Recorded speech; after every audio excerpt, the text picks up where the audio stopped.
आज हमारा टॉपिक है वर्कमैन कंपनसेशन रिजर्व।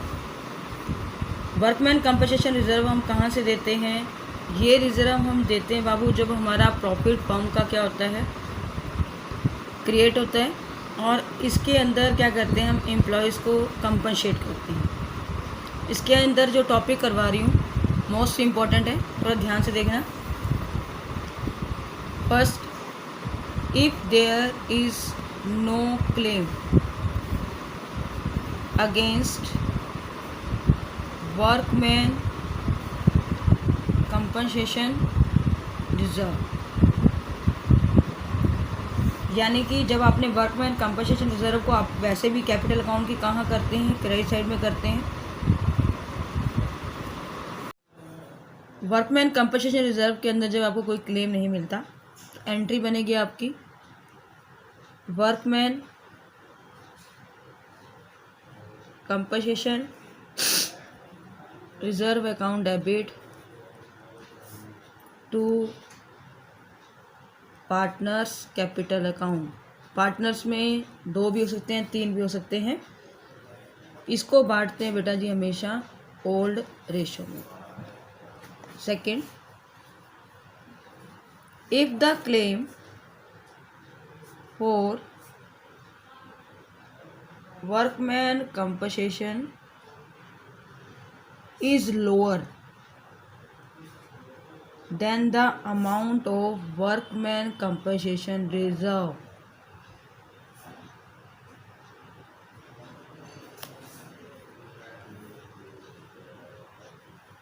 यदि आपका वर्कमैन कंपनसेशन रिजर्व से क्लेम क्या है, कम होता है। फॉर एग्जांपल मान लीजिए वर्कमैन कंपनसेशन रिजर्व आपका है 50,000 और क्लेम कितने का है आपका 20,000। तो इस सिचुएशन में हम एंट्री जो पास करेंगे वो एंट्री क्या होगी, workman compensation reserve account debit to provision for workman compensation claim account to partners capital account. Clear?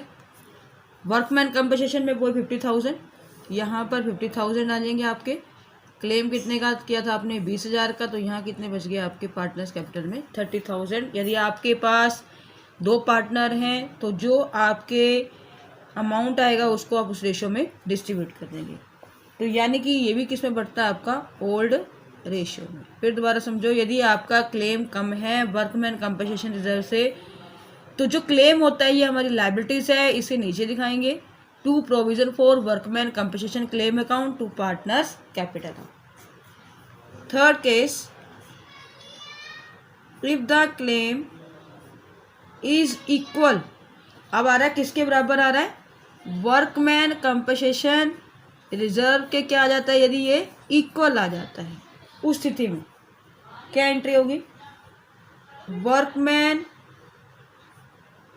Compensation reserve account debit to provision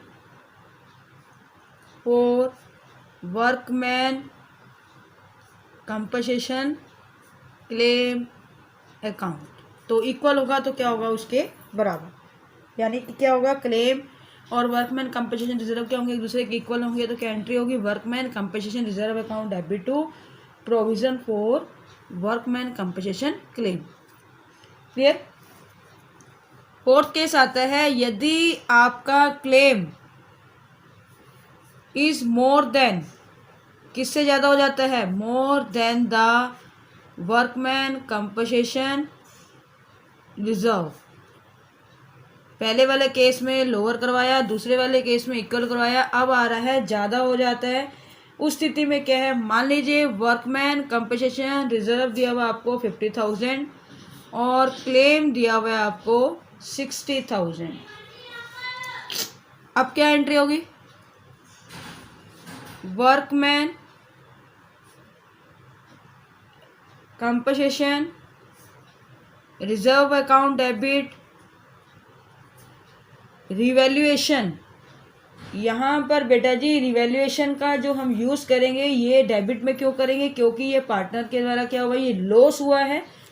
तो revaluation account debit to provision for compensation claim. ठीक है, amount डालना सीखो अब इसका। 50,000 कितने का claim था, 60,000 का, कितने का लॉस हुआ उसको, 10,000 का रिवैल्यूएशन में। तो अब इसके बाद जो लॉस वाली एंट्री जो बनेगी आपकी 10,000 की, उसको हम किस में ट्रांसफ़र करेंगे, पार्टनर्स कैपिटल अकाउंट में। रिवैल्यूएशन के नाम से एंट्री क्या बनेगी, partners capital account debit to revaluation 10,000। Clear. इसको भी हम किस में बांटते हैं, ओल्ड रेशियो में। यहाँ बाबू एक्स वाई कोई भी नाम हो सकते हैं, X capital Y capital to revaluation. तो 10,000 को आप बांट देंगे उनकी रेशियो में। क्लियर बच्चे, मोस्ट इंपॉर्टेंट टॉपिक था हमारा ये। इसके अंदर आपको एक एक एग्जाम्पल लेकर समझाया है।